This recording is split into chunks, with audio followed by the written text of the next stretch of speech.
Dance music.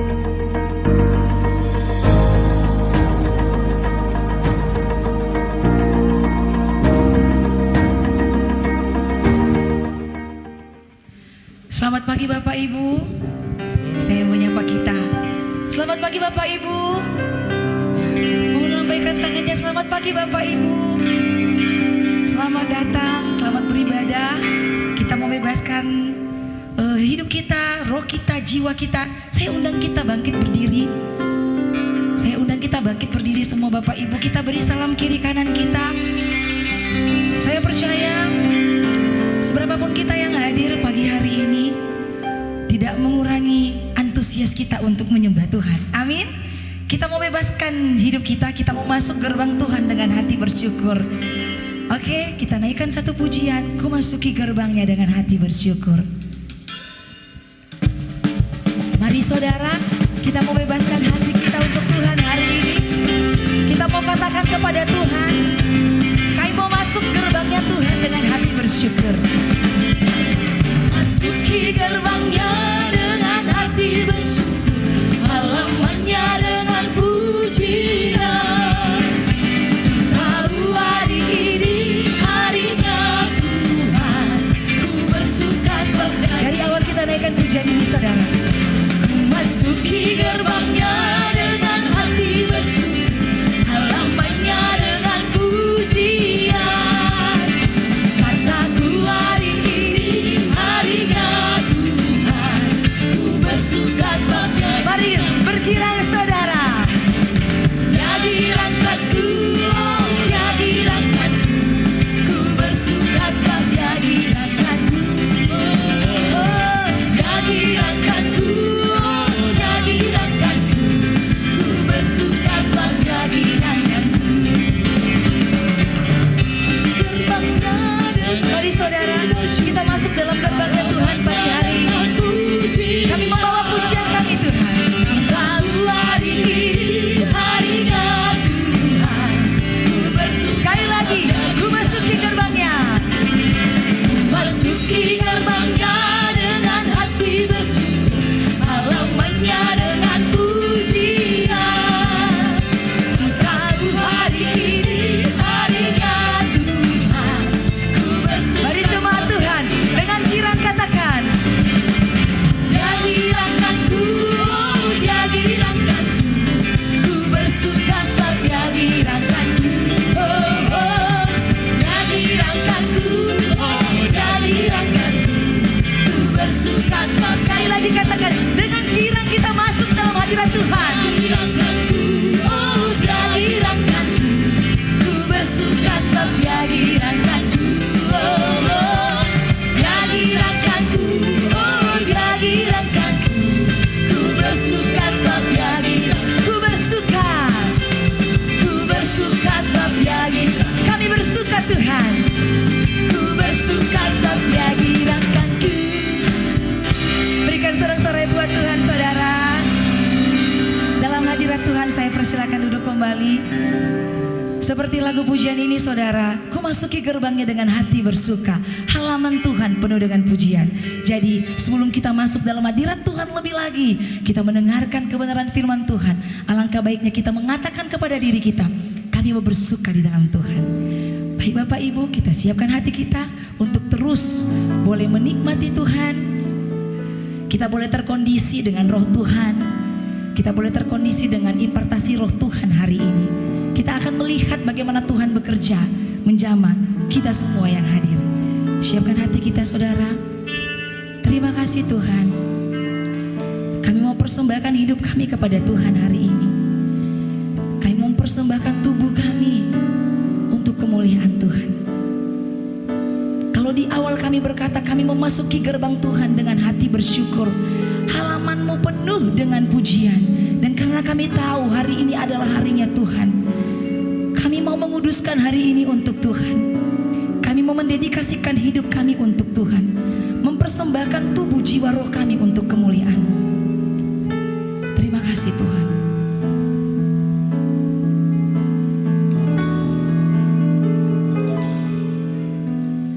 Bapa,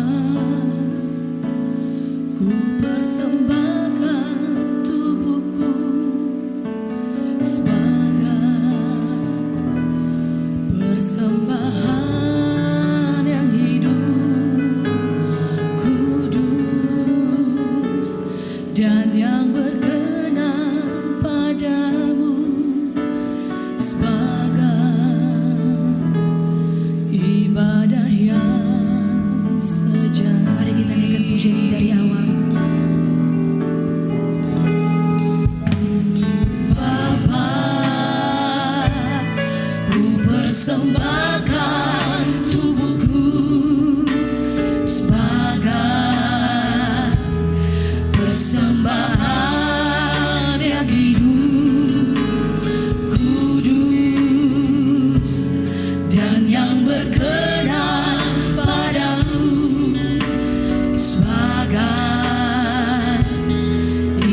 bebaskan, Roh-Mu bekerja Tuhan.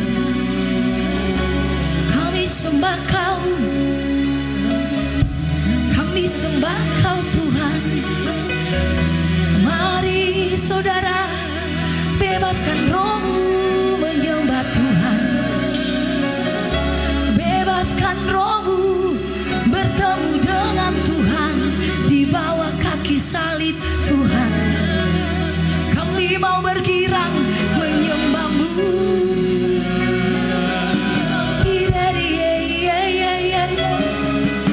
Shikata karabo sandarabo shiriri ra ra ra ra ra ra.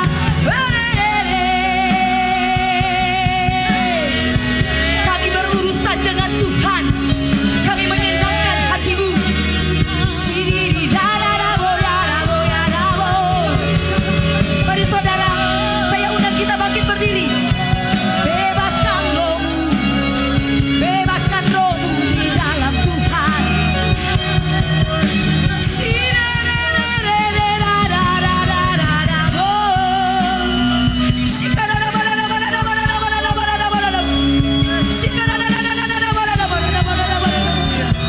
Kami rindu, kami rindu, kami rindu memegang jubah-Mu Tuhan.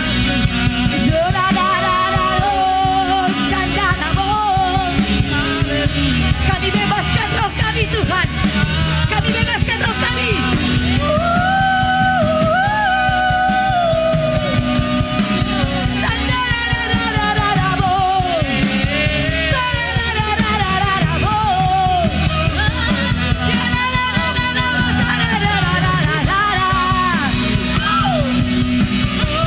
Kami percaya Tuhan, Roh Allah bekerja menjamah setiap jemaat Tuhan yang hadir.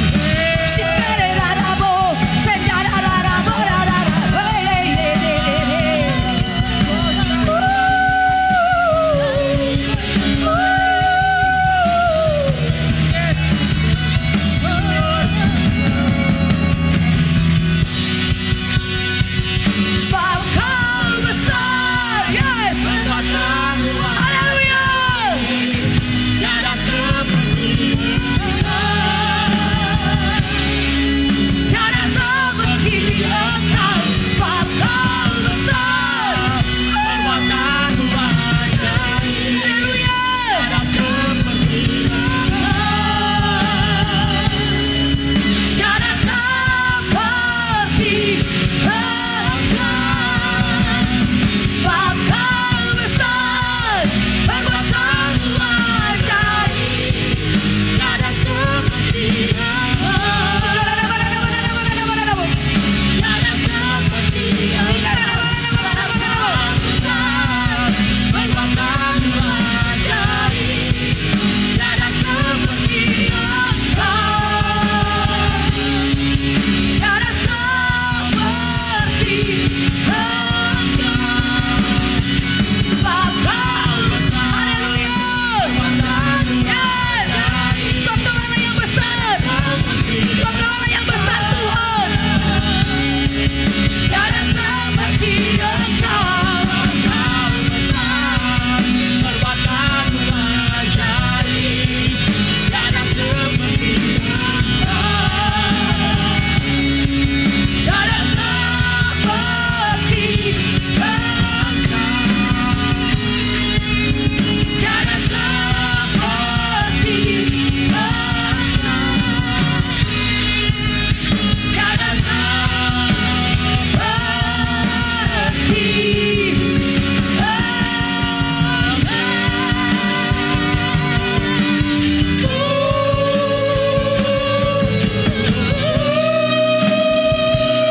Haleluya.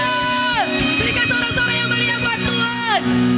Yes, sebab Kau besar, tiada seperti Engkau Tuhan. Kami percaya Tuhan, kami melihat sukacita penuaian ada di bangsa dan di kota kami. Haleluya. Amin.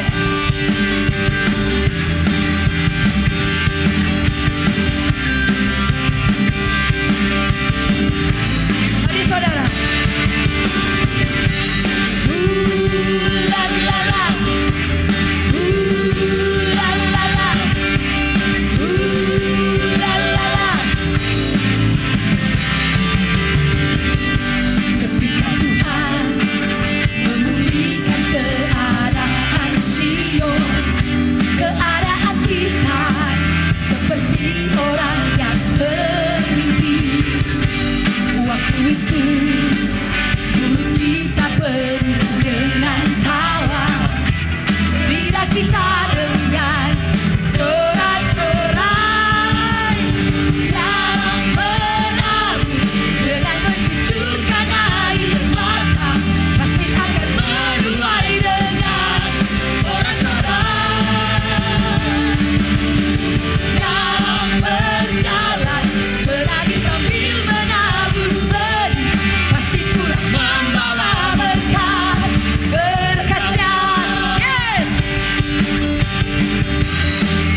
Yang sudah mengalami kemerdekaan, katakan.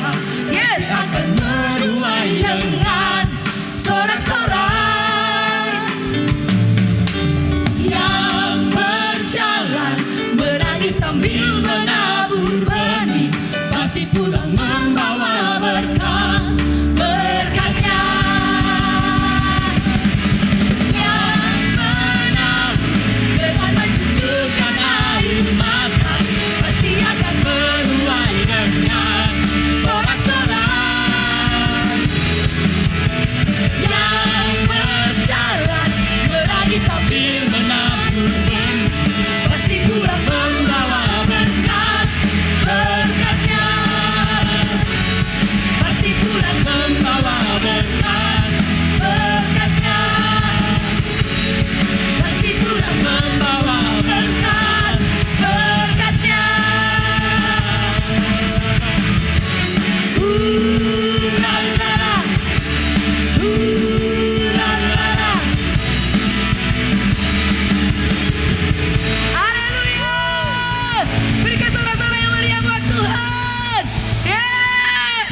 Haleluya.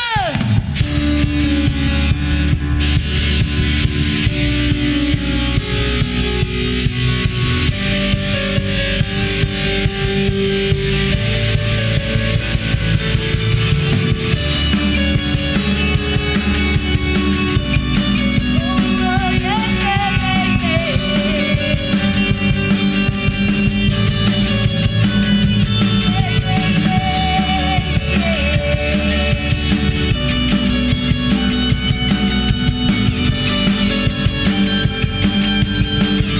Come on, say. Satu hal yang ku minta, ini yang ku ingini, berada dekatmu, saksikan kemurahanmu.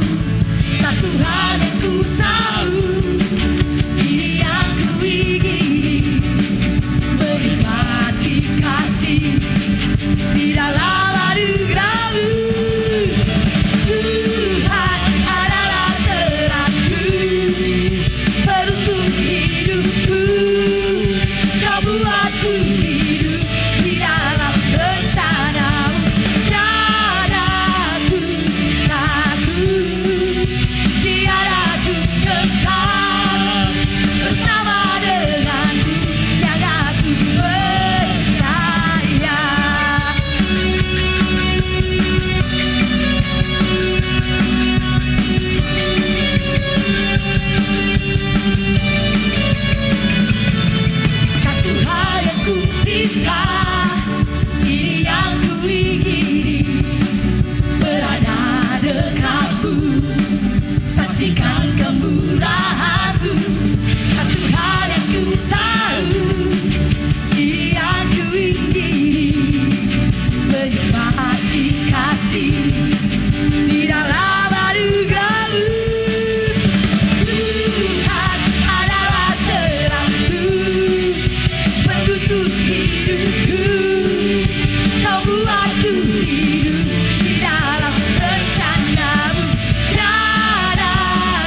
tiada ku gentar bersama denganmu yang aku percaya. Haleluya. Oh, yeah, yeah. Oh, yeah, yeah.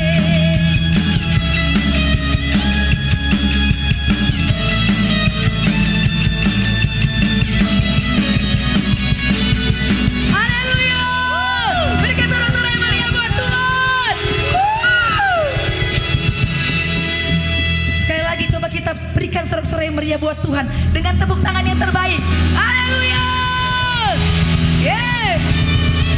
Dalam hadirat Tuhan, saya persilakan duduk kembali Bapak Ibu. Saya percaya kita mendapatkan, kalau tadi di pujian di awal dia girangkan kita, saya percaya kita juga nanti keluar dari pintu gereja akan mengalami kegirangan dan kelepasan di dalam Tuhan. Amin saudara. Kita siapkan hati kita lebih lagi untuk menerima kebenaran firman Tuhan. Biarlah kita minta kepada Tuhan, roh doa dan penginjilan ada atas setiap kita. Kita minta Tuhan berikan hatinya kepada setiap kita, supaya ketika kita memandang orang-orang di sekeliling kita, kita memandang mereka dengan belas kasihan. Sampai akhir kita menutup mata saudara, biarlah kita tetap melayani Tuhan dengan hati yang tulus. Mari kita siapkan hati kita saudara.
setia untuk melayanimu sampai akhir. Ini janji kami Tuhan.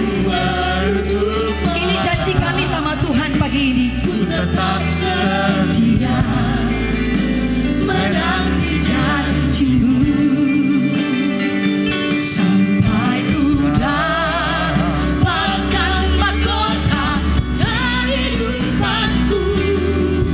Ku tetap setia untuk melayani sampai akhir.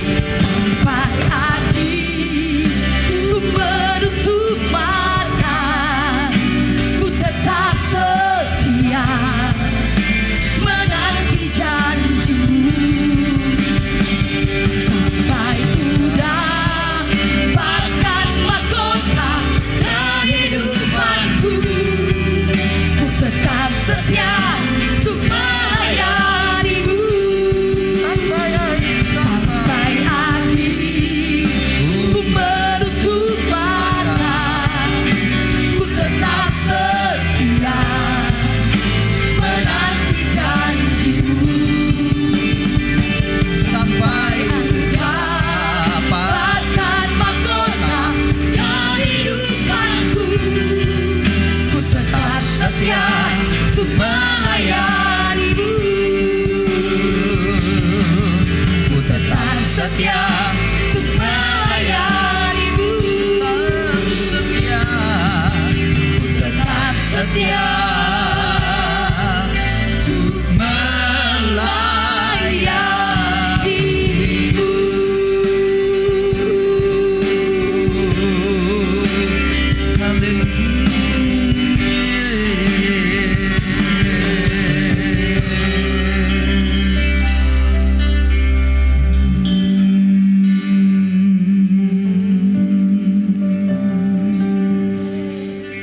Heningkan, tenangkan diri hari ini.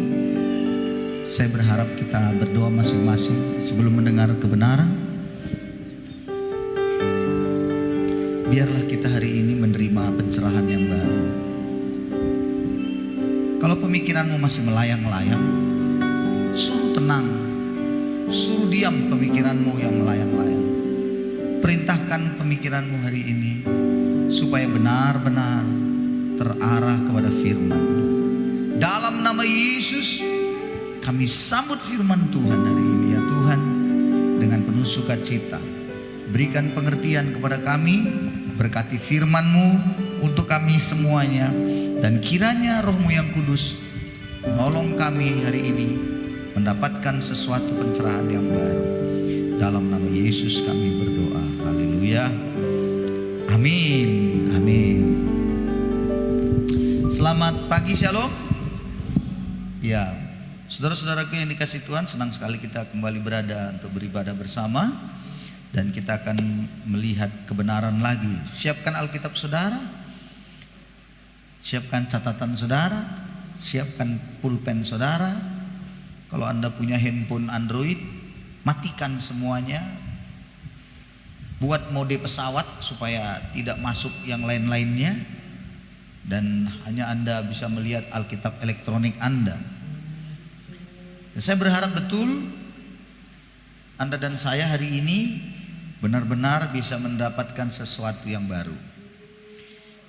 Bapak Ibu yang dikasihi Tuhan, saya percaya satu hal, bahwa Tuhan itu selalu punya maksud yang mulia bagi setiap anak-anaknya. Amin, saudara. Tuhan punya maksud yang indah bagi kita pribadi juga, terlebih juga bagi gerejanya yang ada. Saya yakin sekali bahwa Tuhan membuat gerejanya ada di satu tempat, pasti juga ada di dalam rencana Tuhan yang indah. Maka pada hari ini saya mau katakan kepada saudara juga, Tuhan punya rencana yang indah buat saudara. Namun seringkali pula saya menemukan rencana Tuhan yang begitu indah dalam hidup kita, ada rencananya yang agung, yang luar biasa untuk kita juga sebenarnya, menjadi gagal rencana Allah yang indah itu dalam hidup saudara. Itu yang disebut panggilan Tuhan yang sesungguhnya itu harusnya Anda jalani dan Anda mendapatkan tanah perjanjian yang berlimpah-limpah susu dan madu, namun kemudian tidak kita dapati, tidak didapati begitu. Ini disebabkan oleh banyak faktor memang, sehingga kita tidak sampai kepada sesuatu yang Tuhan sediakan. Pada minggu yang lalu dalam ibadah yang kedua, Pak Andreas berbicara tentang bagaimana membangun diri kita. Kalau ibadah satu tentang keuangan yang merdeka minggu yang lalu, ibadah dua itu tentang bangunlah hidup Anda. Saudara-saudara bisa melihat di YouTube saya, untuk bangunlah hidup Anda itu sudah saya upload di YouTube. Dan Anda bisa lihat dan bisa renungkan dengan baik. Saudaraku, perjalanan hidup ini Tuhan memang selalu membuat kita ada yang namanya ujian-ujian, ada namanya kesusahan-kesusahan. Untuk sampai kepada sesuatu yang kita harapkan ada belokan, tikungan dan banyak tanjakan yang harus kita lalui. Itu sebabnya saudaraku, banyak orang yang jadinya gagal atau tidak mampu, tidak sampai di sana. Banyak anak-anak muda awalnya begitu semangat menggapai cita-cita, tapi di tengah jalan kemudian dia mundur dan akhirnya dia tidak datang lagi kepada Tuhan. Alhasil dia pun hancur dalam perjalanannya. Dan itu sebabnya hari ini saya ingin membagikan satu topik yang sebenarnya sederhana, namun sering kali kita langgar di dalam kita menjalani hidup. Apa itu? Itu adalah bagaimana belajar kita punya sikap hati yang namanya penundukan diri. Taat dan penundukan diri di dalam hidup.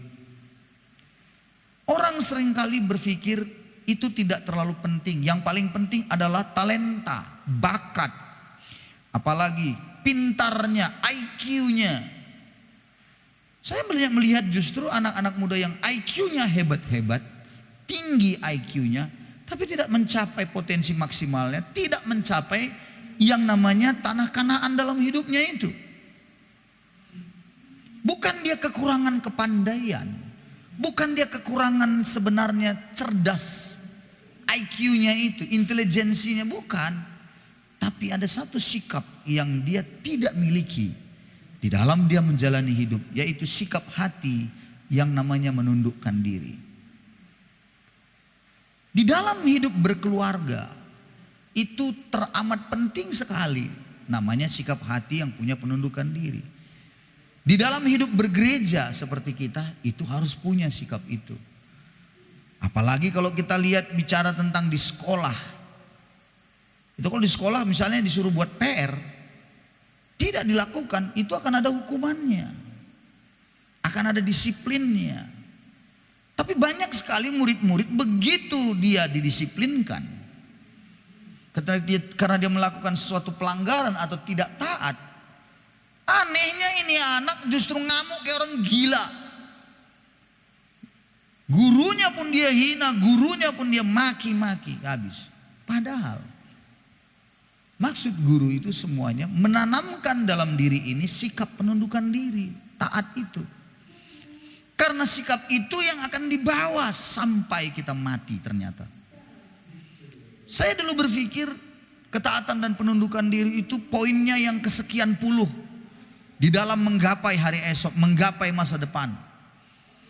Tetapi belakangan saya makin melihat karena saya sudah menjadi orang tua, saya memiliki anak. Saya makin sadar ternyata ketaatan dan penundukan diri itu bukan nomor yang sekian puluh. Justru hal yang utama yang harusnya ada pada dalam diri anak. Yang pertama memang dia harus mengasihi Tuhan. Terutama dia harus datang pada Tuhan. Ibadah atau katakanlah mencari Tuhan. Ya. Tetapi itu di dalam dia mencari dan dia berkata dia mau sungguh di dalam Tuhan. Implementasinya atau praktikalnya itu ada di dalam penundukan diri. Berapa banyak saya menemukan orang di dalam gereja juga hebat karunianya. Kalau dia khotbah dan kalau dia menyampaikan firman luar biasa. Tapi ketika dia tidak punya penundukan diri, hancur hidupnya di kemudian hari. Semua itu menjadikan saya semakin mengerti bahwa tidak bisa bermain-main dengan penundukan diri ternyata. Orang mau menjangkau sesuatu, orang mau menjangkau jiwa-jiwa, orang mau berdoa dengan luar biasa, tapi tidak punya sikap penundukan diri, rupa-rupanya imannya tidak akan tumbuh. Makin saya mengerti, dia akan begitu-begitu saja. Saudara-saudara, di akhir-akhir zaman ini ada satu di dalam 1 Timotius 2 Timotius 3 bilang, keadaan manusia di akhir zaman itu kasih semakin dingin. Lalu tidak katanya mempedulikan agama. Itu bicara tentang tidak menundukkan diri pada Tuhan. Tapi juga dengan orang tuanya. Tidak akan lagi dia peduli. Tidak peduli dia dengan kondisinya bagaimana orang tua, tidak. Mereka akan berontak terhadap orang tua dan tidak tahu berterima kasih. Coba Anda lihat 2 Timotius 3, coba perhatikan ayat 1 itu sampai yang selanjutnya. Ketahuilah katanya bahwa pada hari-hari terakhir akan datang masa yang sukar. Manusia akan mencintai dirinya sendiri dan menjadi hamba uang. Mereka akan membual dan menyombongkan diri. Mereka akan menjadi pemfitnah. Mereka akan berontak terhadap orang tua dan tidak tahu berterima kasih. Tidak mempedulikan agama. Salah satu di situ dituliskan memberontak terhadap orang tua. Artinya tidak belajar untuk punya sikap hati yang taat dan tunduk. Saudaraku, banyak orang ternyata tidak suka dengan konsep penundukan diri ini. Saya menjumpai, apalagi misalnya kalau dia itu sudah lebih hebat dari orang tuanya, lebih hebat dari gembalanya, pendetanya, pemimpin rohaninya, lebih pandai, lebih kaya, lebih baik, macam lebih-lebih gitu. Itu akan menyulitkan dia menundukkan diri karena baginya adalah dia sudah lebih baik daripada orang-orang di atasnya. Itu yang kata Alkitab, mereka menyombongkan diri. Ada satu keluarga sambil nangis dengan saya, dengan kami, seorang ibu, sampai saya terhenyuh begitu ya. Dia bilang pada saya, anakku Pak, dengan segala cara aku sekolahkan. Sampai aku minjam kredit Pak, walaupun aku memang PNS. Tapi Bapak tahulah, apalah aku sebagai guru, berapalah gajiku. Tapi demi anakku sekolahkan supaya sampai S2. Dan sudah S2 dia Pak. Dan sudah di Jakarta dia kerja di satu perusahaan besar. Aku pergi ke sana. Di dalamnya ada juga mertua anakku ini. Anak ini laki-laki. Lalu setelah 1 minggu, menantunya perempuan dengan enteng datang dan berkata, Mama jangan lagi tidur di sini. Mama tidak boleh lagi tinggal di sini. Betapa sakitnya hati itu. Karena ini bukan rumah kami, ini rumah mama saya, bukan rumah kami. Jadi mama sebaiknya keluarlah dari sini. Sebenarnya dia memang mau pulang ke Nias. Untuk apa dia berlama-lama di situ? Tapi dengan perkataan itulah dia kembali. Tapi malam itu dia tidak bisa punya tiket karena besok tidak boleh lagi di situ. Dia cari saudara bagaimana ada di Jakarta. Bayangkan gitu luasnya Jakarta, dia dari Nias. Sampailah dia di Jakarta. Luar biasa. Ternyata dia ingat bahwa ada seorang gembala yang pernah ke Nias dan tahu di Jakarta. Dia telepon, ditampunglah dia di rumah Pak Gembala itu. Di mana Pak Gembala itu saya kenal baik juga. Beberapa hari setelah dapat tiketnya dia pun pulang ke Nias. Dan memberitahu itu. Saya bilang dalam hati saya, ini anak kurang ajar betul. Dia sudah punya anak. 2. Mohon maaf kalau saya bilang mungkin seperti kutuk begitu ya. Saya lontarkan gitu ya. Tapi saya pikir itu pasti dia makan karmanya. Saya bilang tunggu saatnya anaknya besar. Kalau tidak dibuat anaknya juga nanti dia seperti itu. Kenapa? Apa yang ditabur itu yang dituai. Sampai hari ini ibu ini tidak pernah lagi menginjakkan kaki ke rumahnya itu. Dan yang lebih celaka 12-nya lagi, selalu di WA-nya anaknya, tidak pernah dibalasnya sampai hari ini. Dan kemudian dia tunjukkan betapa banyak puluhan WA yang dia sampaikan. Tidak pernah dibalas. Ini Pak, saya masukkan. Hanya centrang begitu saja tapi tidak pernah dibalas. Saudara-saudara, semakin mengingatkan dan saya semakin merasa miris. Saya tahu bahwa ada banyak orang yang mungkin tanpa sadar memperlakukan orang yang di atasnya, pemimpinnya, gurunya, dosennya, orang tua kandungnya, orang tua angkatnya, atau siapa saja. Dia berpikir bahwa mungkin sah-sah saja karena dia sudah lebih hebat. Karena dia sudah lebih memiliki daripada yang lainnya. Saya cuman lebih percaya pula kepada firman yang berkata bahwa suatu hari kelak dia akan menanggung karmanya. Dia akan menanggung hukum tabur tuai itu. Orang-orang seringkali lupa bahwa di dalam penundukan diri itu ada perlindungan. Katakan amin. Ada perlindungan. Ibrani 13 ayat 17. Mari saya jemput kita untuk melihat. Ibrani 13 ayat 17. Taatilah pemimpin-pemimpinmu dan tunduklah kepada mereka. Sebab mereka berjaga-jaga atas jiwamu. Sebagai orang-orang yang harus bertanggung jawab atasnya. Dengan jalan itu mereka akan melakukannya dengan gembira. Bukan dengan keluh kesah. Sebab hal itu tidak akan membawa keuntungan bagimu. Taatilah pemimpin dan tunduklah. Ia berjaga-jaga atas jiwamu. Saudara-saudara, rupa-rupanya orang yang kecenderungannya melakukan pemberontakan dengan orang di atasnya, orang tuanya, pemimpinnya, maka pada akhirnya dia akan kehilangan perlindungan. Maksudnya kehilangan perlindungan apa? Gampang dia akan diserang oleh setan. Makanya saya makin mengerti juga ketika bicara tentang doa-doa peperangan, kita ingin merebut kota, kita ingin berdoa untuk kota, kita akan merebut suatu wilayah. Dia tidak punya sikap tunduk dan taat pada pemimpinnya. Maka ternyata saya menjumpai habis dia melakukan peperangan-peperangan rohani itu, dia sudah kembali dan berada dalam rumahnya. Serangan-serangan dari iblis itu pun gampang menyerang dia ternyata. Nggak ada perlindungan. Saudaraku, tidak boleh Anda anggap enteng memang.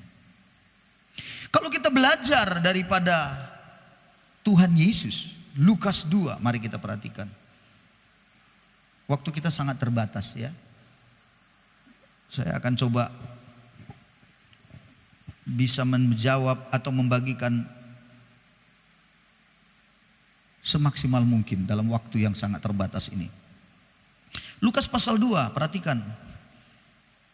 Ayat yang ke 47 misalnya.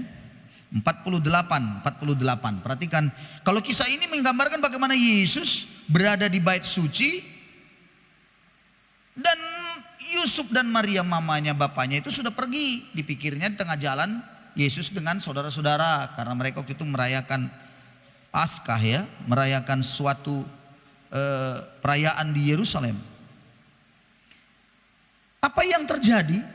Mereka tidak menemukan Yesus tengah jalan, mereka kembali. Yesus ada di bait Allah, ngobrol panjang lebar dengan ahli-ahli Taurat, imam-imam. Dan mereka heran dengan kecerdasan Yesus yang luar biasa. Ayatnya perhatikan baik-baik. 48. Dan ketika orang tuanya melihat dia, tercenganglah mereka. Lalu kata ibunya kepadanya, "Nak, mengapa engkau berbuat demikian terhadap kami? Bapakmu dan aku dengan cemas mencari engkau." Wajar. Wajar. Anak tidak ada di sampingnya, pasti kecarian. Itulah orang tua yang baik. Wajar sekali. Dicari di mana anaknya itu. Dan kalau Anda lihat di sini, anaknya lebih hebat daripada bapaknya, ya bukan? Lebih pintar, lebih mengerti ayat-ayat suci, lebih luar biasa. Dia duduk dengan alim ulama, ahli-ahli Taurat, bertanya jawab, dan di sana didapati Yesus duduk di sana dengan tenangnya.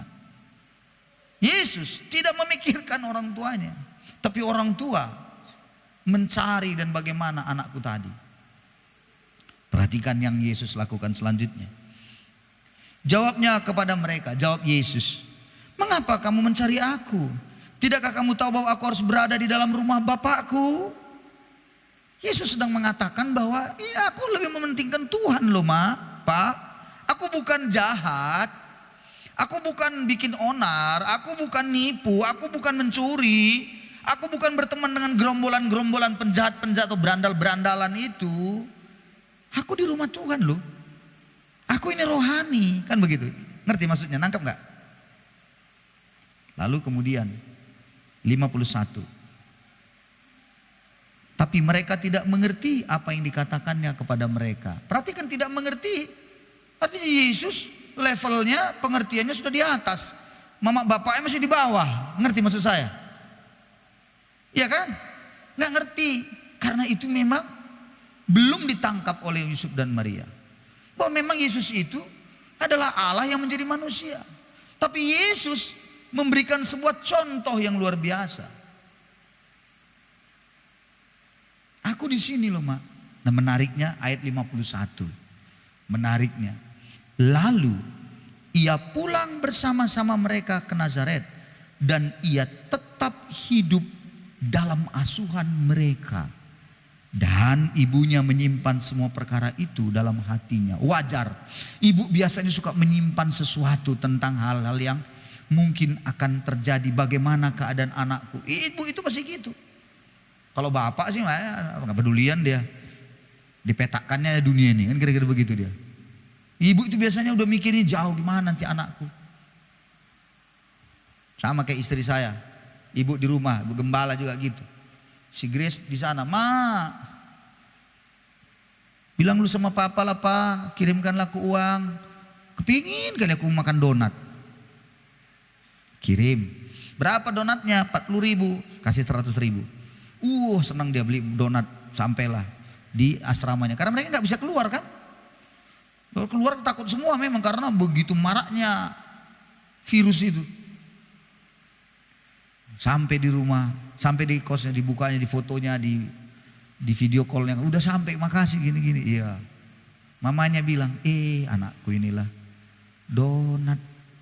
Berarti dia memang pergi makan. Ku bikin ajalah rendang. Itu kan mama kan begitu.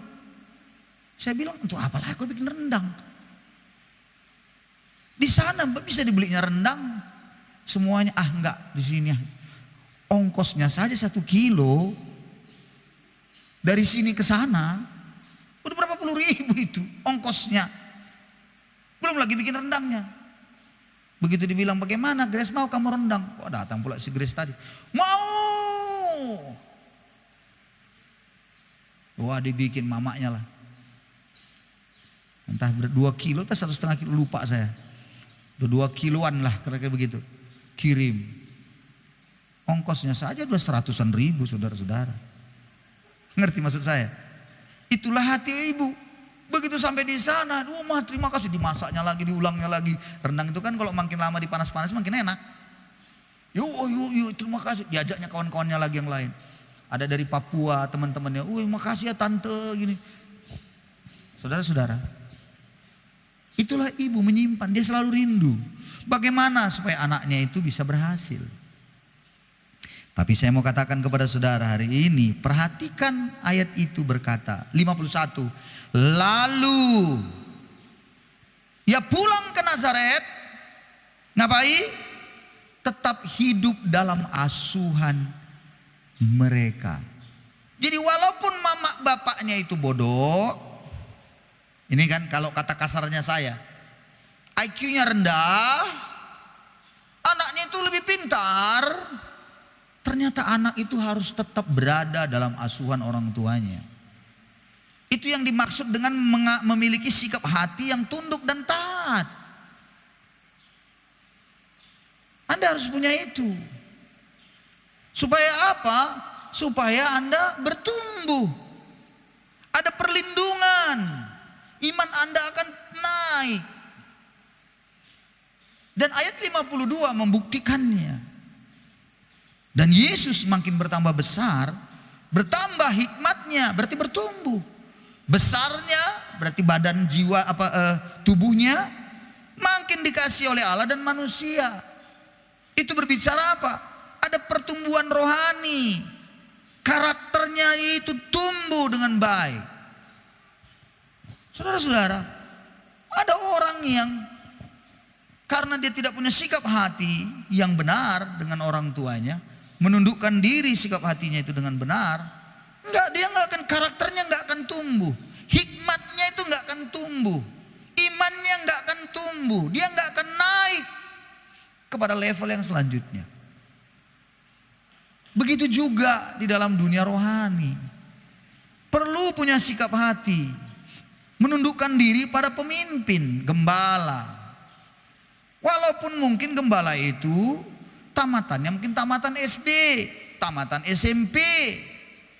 Sementara Anda sudah sarjana S1, S2, S3. Tapi kalau Tuhan sudah tetapkan, maka Anda belajar untuk menundukkan diri. Tapi kan kebanyakan kita, termasuk anak-anak, termasuk anak saya juga, apa yang punya kecenderungan sering terjadi? Kecenderungannya yaitu adalah dengan begitu gampangnya, dengan begitu mudahnya melihat dan senantiasa mengamati kesalahan-kesalahan pemimpinnya. Saya tanya pada saudara, gampang gak bagi kita yang punya orang tua masih mengingat semua kesalahan orang tua itu? Gampang bukan? Gampang sekali, apalagi dulu perlakuannya memang gak benar dengan kita. Iya, gampang sekali. Dan itu mempengaruhi kita, punya sikap hati tunduk dan taat. 2 minggu yang lalu, tidak saya sangka-sangka, gak tahu, mama saya menelepon. Dia menelepon saya. Dan dia mengatakan sesuatu, sampai saya pikir jangan-jangan ini kalimat terakhir, kira-kira begitu ya. Ya kadang-kadang jangan-jangan dia udah mau dipanggil Tuhan. Padahal sehat. Semalam kami teleponan lagi. Sehat. Apa dia bilang 2 minggu yang lalu? Dia telepon saya. Bayangkan saudara, mama saya dari dulu saya bilang, kalau nelepon mak, pakai TM on. Tahu TM on kan? Supaya jangan habis pulsa mama. Apa dia bilangnya? Nggak tahu aku apa TM on. Pokoknya ada namamu di handphoneku itu, ku telepon kau. Kau angkat, kau jawab, udah. Ya habis pulsa mama. Nggak tahu waktu itu. Bisa nanti tiba-tiba teleponnya, kenapa nggak hidup-hidup lagi ini? Kenapa? Udah habis pulsanya. Mau bagaimana? Udah tua, 79 tahun. Saya ajarin mak buat gini, nggak tahu. Akhirnya sekarang begitu dia mau telepon gini, aku matikan langsung. Langsung saya telepon balik. Kenapa kau matikan aku nelpon kau? Katanya. Masa kau matikan aku? Apanya? Kan ku telepon lagi mama supaya pulsa mama jangan habis. Oh iya, baru ketawa-ketawa dia. Iya ya. Mana lah orang aku ini tua-tua ini katanya. Anda bisa saja gondok kan? Anda bisa saja ceman orang tua itu sumpah malu.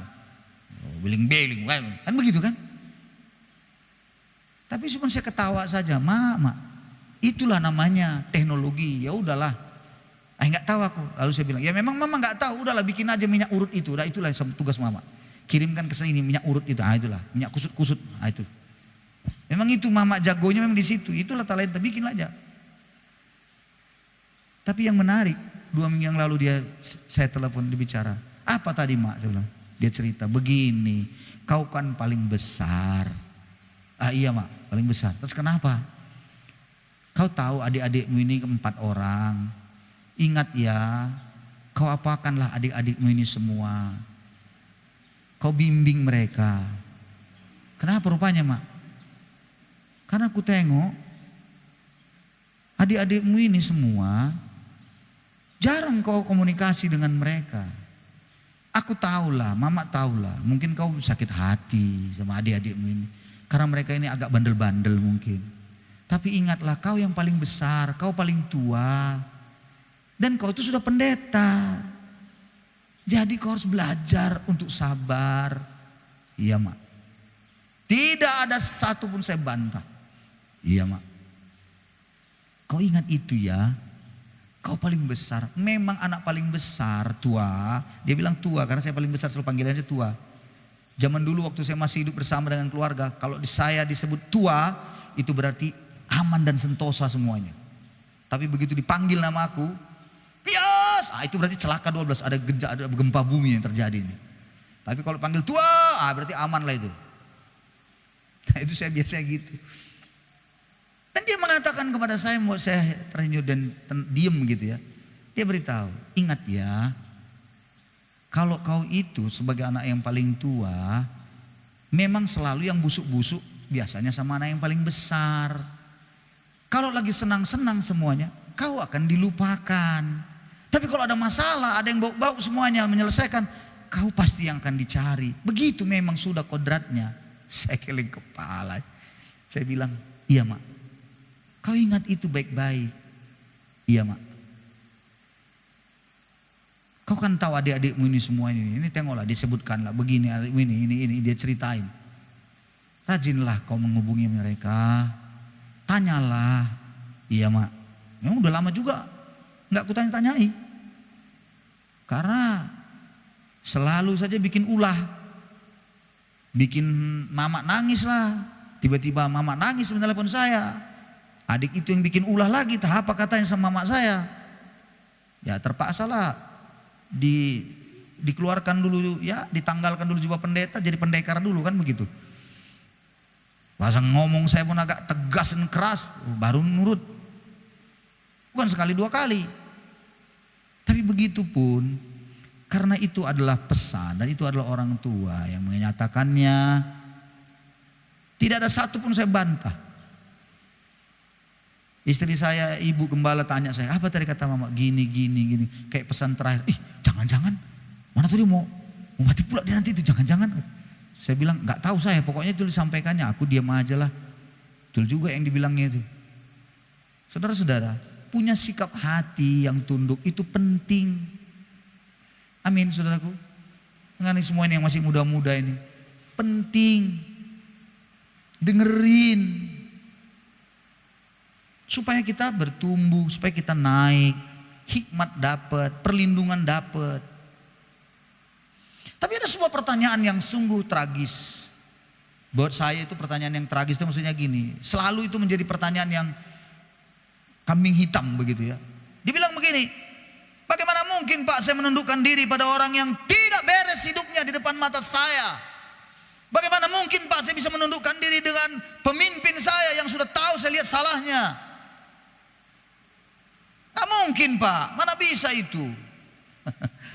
Saya cuma bilang pada orang-orang yang seperti itu, kau punya anak? Punya Pak. Pernahkah kau salah? Ya pernah. Waktu kau salah, kau dicaci maki anakmu, dihina-hina. Saya tanya padamu, siapa yang menang? Ya saya Pak, orang tua. Kau terus dihina-hina, diejek-ejek terus sebagai orang tua. Siapa yang dibela Tuhan? Anakmu atau kau? Ya saya Pak. Pertanyaan saya, kenapa Tuhan membelamu? Bukan kau yang salah. Jawabannya, Tuhan bukan membela engkau dan saya yang salah. Tapi Tuhan membela payung itu, otoritas itu Tuhan bela. Perlindungan itu Tuhan bela sebagai firman. Otoritas firman itu yang Tuhan bela. Sama dengan ada orang bertanya, Pak, kenapa hidupnya tidak benar? Tapi kenapa dia mendoakan orang-orang sakit sembuh, Pak? Hidupnya tidak benar. Dia selalu saja sama banyak perempuan lagi, Pak. Ada lagi simpanannya. Tapi kenapa dia doakan sembuh? Waktu dia doakan dalam nama Yesus. Sementara saya, Pak, hidup saya jaga. Tapi tidak sembuh-sembuh orang yang saya doakan. Justru mati. Kenapa bisa begitu, Pak? Saya jawab, Tuhan bukan membela orangnya. Tuhan membela firman-Nya.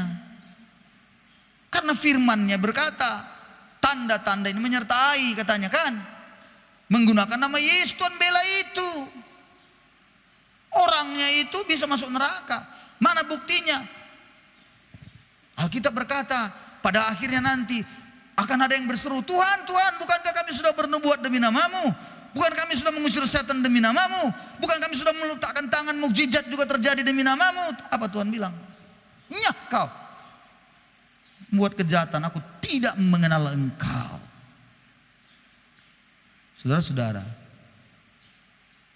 saya sekali lagi semakin mengerti dan menyadari tentang penundukan diri ini setelah saya punya anak. Saya salah. Jelas saya melakukan sebuah kesalahan. Tetapi saya belajar Tuhan membela saya. Bukan karena saya itu salah, bukan. Tapi anak-anak saya yang coba untuk memberontak, dia tidak dapat perlindungan, dia pasti tidak nyaman, dia pasti tidak tenang dalam hidupnya.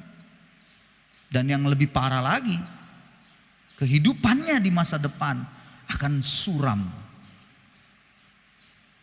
Saudara-saudaraku, jangan sekali lagi, jangan anggap enteng.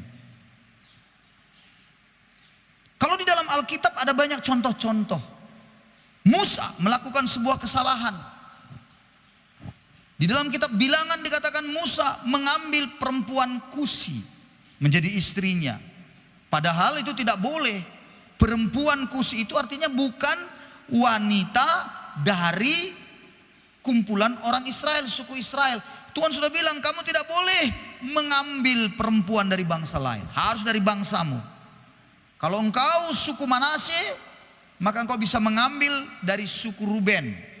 Kalau engkau Benyamin, kau bisa ambil dari suku Gad, Asher, atau kau bisa ambil dari suku Lewi. Terserah. Tidak boleh dari bangsa lain kata Tuhan. Tapi Musa melakukan sebuah kesalahan. Dalam Bilangan pasal 12 itu dikisahkan menarik sekali. Miriam serta Harun mengatai Musa berkenan dengan perempuan Kus yang diambilnya. Sebab memang ia telah mengambil seorang perempuan Kus. Kata mereka, Miriam dan Harun, sungguhkah Tuhan berfirman dengan perantaran Musa saja? Bukankah dengan perantaran kita juga ia berfirman? Berontak. Berkata, memangnya dia aja yang bisa itu. Emangnya dia saja itu yang Tuhan berfirman sama dia. Kita juga bisa kok Tuhan berfirman pada kita. Memangnya dia tahu, cuma dia aja yang tahu ayat firman. Saya pun tahu ayat firman. Memangnya dia bisa saja yang melayani. Saya juga bisa kok melayani. Emangnya dia yang bisa khotbah. Saya pun bisa kok khotbah. Anda tahu, mulai mengata-ngatai Musa, mulai menyampaikan sesuatu yang jelek tentang Musa, Tuhan turun tangan. Yang menarik kalau Anda baca ayat selanjutnya dalam Kisah 12 itu. Saudara-saudaraku, mari kita lihat ayat yang ke-9. Pada pasal 12 itu. Sebab itu bangkitlah murka Tuhan terhadap mereka, lalu pergilah ia. Pergilah Tuhan maksudnya ya. Dan ketika awan telah naik dari atas kemah, maka tampaklah Miriam kena kusta, putih seperti salju. Ketika Harun berpaling kepada Miriam, maka dilihatnya bahwa dia juga kena kusta. Heran, Musa yang melakukan kesalahan, Harun dan Miriam yang kena kusta. Saudara-saudara, seolah-olah Tuhan itu kan membela Musa yang sudah salah. Sekali lagi saya katakan, Tuhan tidak membela Musa yang salah, tapi Tuhan membela otoritas yang namanya firman, yang memang diajar kita harus menundukkan diri itu.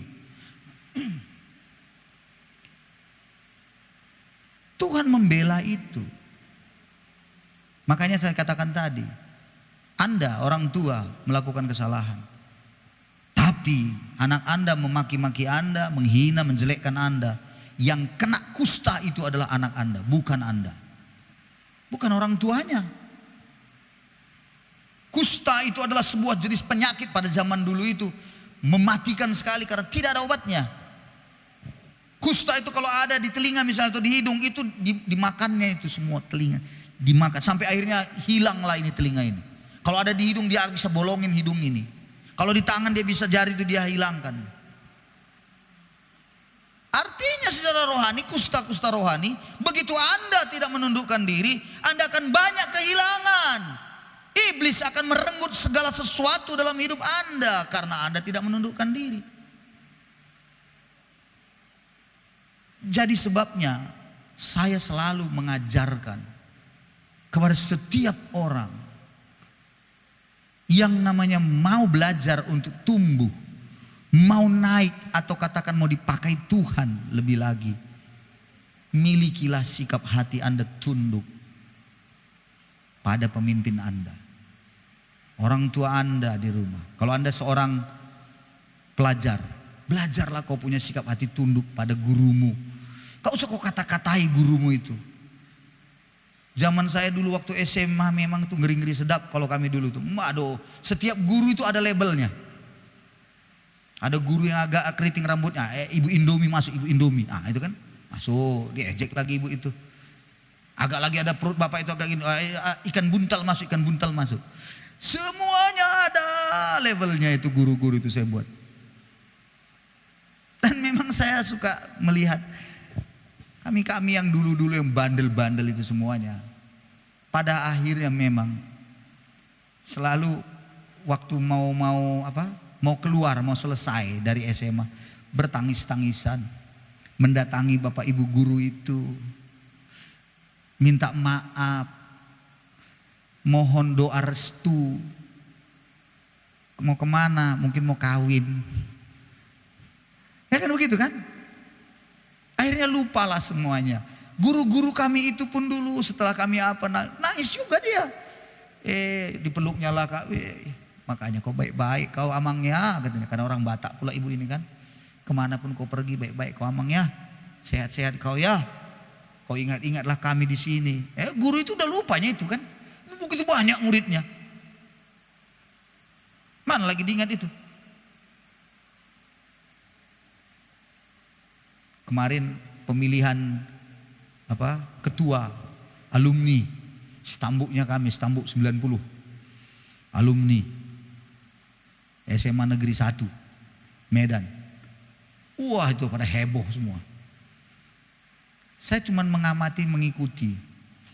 Siapa semua ini? Wah rupanya ada yang sudah direktur bank. Baru saya tahu juga kawan ini di situ. Baru saya lihat lagi. Udah ada yang Brigjen Pol, Brigadir Jenderal. Iya, yang satu dokter spesialis, yang satu udah dosen. Ini universitasnya ini luar biasa di ITB, dosen ada di sini. Saya cuman hanya mengikuti saja, no comment. Cuman mengamati begitu. Tapi nostalgia masa lalu ya, itulah hidup masa lalu kami. Dan bersyukur pada Tuhan. Kalau seandainya guru-guru yang dulu itu memang melepaskan pengampunannya, itu patut disyukuri betul. Coba kalau kita dikutukinya, nggak ada doa restu, nggak ada pamitan begitu. Ini sampai dibilang, dah ya, sampai mati pun kau tidak jadi anak kau dah, pulang. Coba bayangkan kayak gitu. Kayak mana itu? Tunggu aja lah guru itu bilang, udah lepaskan ya, udahlah ya, nah ya, sehat-sehat lah kau ya, gitu aja kan. Sama dengan gitu, coba orang tua. Engkau, dengar yang masih muda, kau punya orang tua, ya udahlah ya, terserahmu aja lah ya. Pikirlah kau pikir, mati kau di situ. Coba. Kayak mana itu? Bagaimana kau dapat berkatnya itu? Tapi itu pula memang orang tua itu tetap lapang dada lepas. Sama seperti saya ceritakan tadi seorang ibu yang sudah menyekolahkan anaknya tadi itu. Aduh, apa dia bilang sama saya, sama kami? Tapi begitu pun Pak, Ibu katanya sama kami, ya namanya juga saya itu anak saya Saya tetap berdoa supaya mereka bisa bahagia. Mudah-mudahan kalau aku pun dipanggil Tuhan masih bisa ketemulah sebelum aku meninggal. Masih dilepaskannya berkat itu, masih dilepaskannya. Wah, itu luar biasa pemimpin yang hebat itu. Seorang tua yang luar biasa itu. Karena saya melihat ada juga orang tua yang gak peduli lagi. Apa dibilangnya? Mau mati dia terserah Pak Pendeta. Mampus di situ, mau mampuslah dia katanya. Wah, itu udah kalimat yang itu bahaya itu bagi kita seorang anak, itu bahaya kalau itu dilontarkan kepada kita. Jadi saudara-saudara, ayo saya akhiri kebenaran ini. Besar sekali harapan saya. Kita semua punya sikap hati tunduk dan taat. Amin saudaraku. Amin. Ada banyak contoh di Alkitab yang lain. Ada Daud. Ya. Contoh-contohnya yang lain. Tetap salah pemimpinnya yang namanya Saul.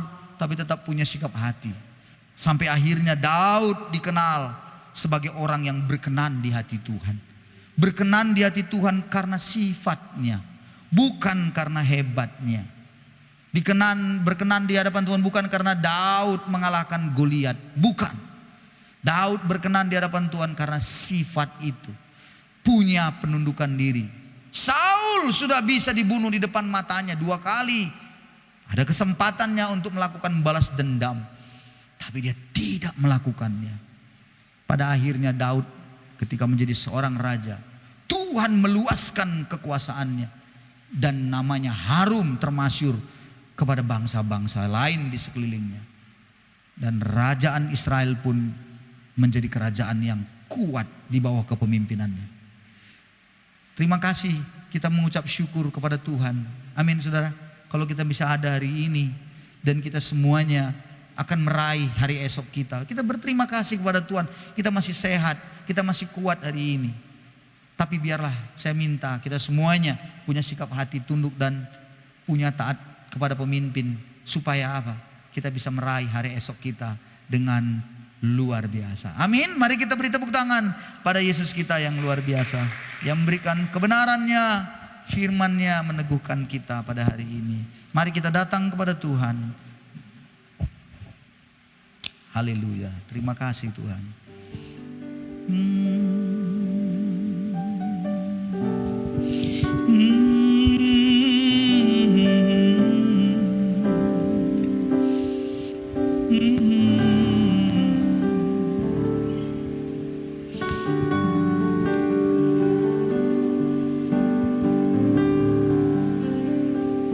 Satu-satunya yang ku andalkan, satu-satunya yang ku percaya, Engkau sumber kekuatan, sumber kedamaian, sumber kedamaian.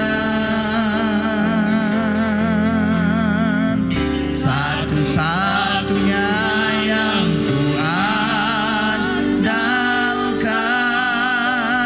satu-satunya yang ku percaya, Engkau Tuhan memberkati, Tuhan penebusku, Tuhan pemulihku. Mari kita sama-sama naikkan pujian ini. Engkau Tuhan, Engkau Tuhan yang setia, waktumu selalu yang terbaik. Engkau Tuhan sandaranku, dan ku hanya kan berharap pada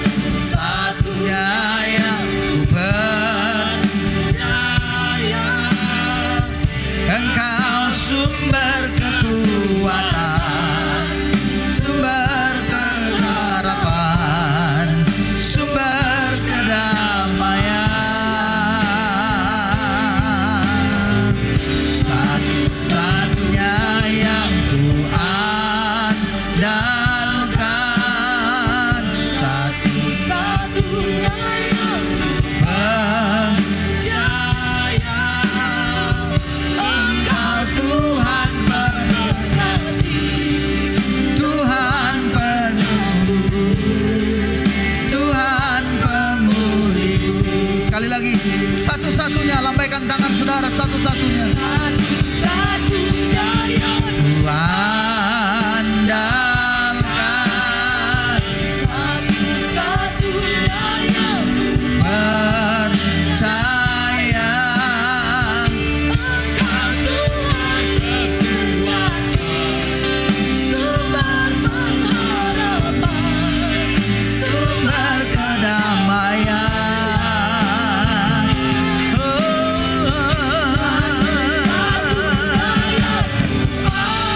Andalkan, satu-satunya yang percaya. Engkau Tuhan memberkati, Tuhan penyembuh, Tuhan pemulih. Amin, amin, amin. Engkau Tuhan memberkati, Tuhan pemulihku, Tuhan pemulihku. Engkau Tuhan memberkati, Tuhan penyembuhku, Tuhan pemulihku.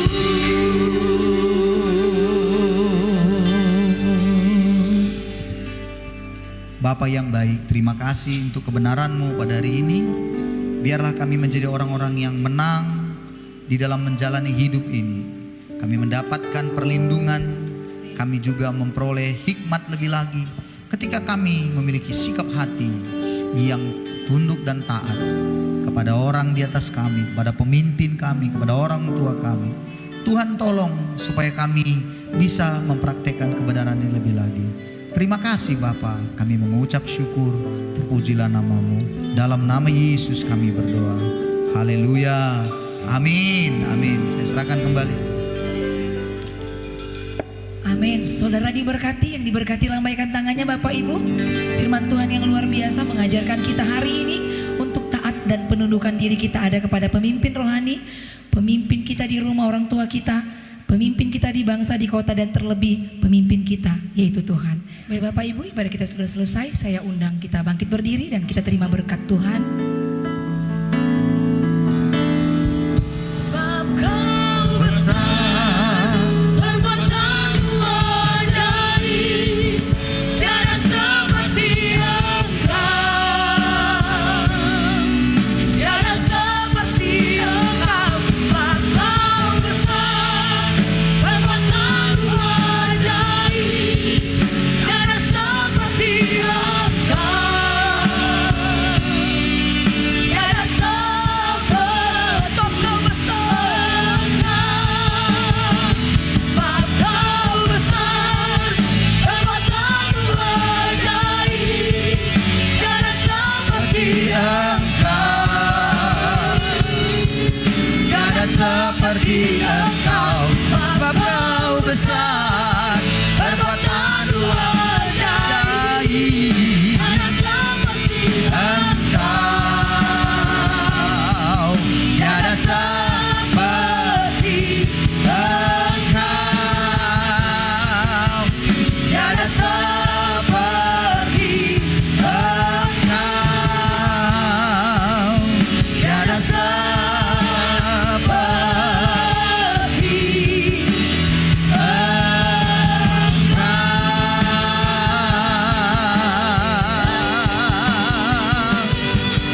Amin.